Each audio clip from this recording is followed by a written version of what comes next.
गांव के किनारे एक बड़ा नीम का पेड़ था, जिसके नीचे रघु चटाई पर लेटा रहता था। वह गांव का सबसे आलसी आदमी माना जाता था।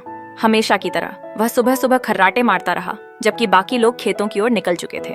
उसका हर जवाब कल कर लेंगे में ही निहित था, मानो जीवन का यही एकमात्र मंत्र हो।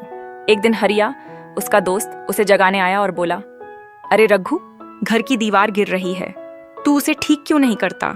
रघु ने आलस्य भरे स्वर में कहा, अरे कल देख लेंगे यार, आज तो धूप बहुत तेज है। यही उसकी आदत थी, रोज के कामों को कल के लिए टालना। उसके कपड़े मैले, घर की हालत खराब और बर्तन गंदे होते थे, पर उसे इससे कोई मतलब नहीं था। जब उसकी माँ ने चिंतित स्वर में कहा, रघु बेटा, छत से पानी टपक रहा है, बारिश आई तो पूरा घर भीग जाएगा।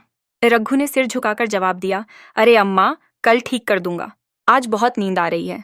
समय बीतता गया, बारिश आई और फिर भी उसने कुछ नहीं सीखा।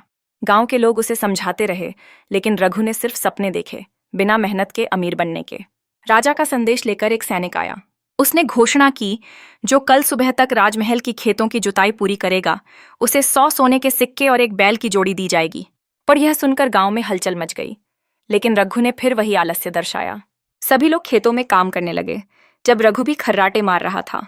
उसकी आंखों में सोने के सिक्कों का सपना था, लेकिन जब वह उठा और खेत की ओर गया तो वहां का काम पूरा हो चुका था। राजा किसी और को इनाम दे रहा था। रघु स्तब्ध रह गया। उसने महसूस किया कि आलस्य ने उसका आज छीन लिया था। रात को जब उसकी माँ ने कहा, बेटा, समय किसी का इंतजार नहीं करता, जो काम आज करता है वही सुखी रहता है, तो उसकी आंखों में पछतावे के आंसू थे। अगली सुबह रघु ने अपनी आलस्य की आदतों को पीछे छोड़ते हुए सबसे पहले रुककर खेत की मिट्टी को छुआ।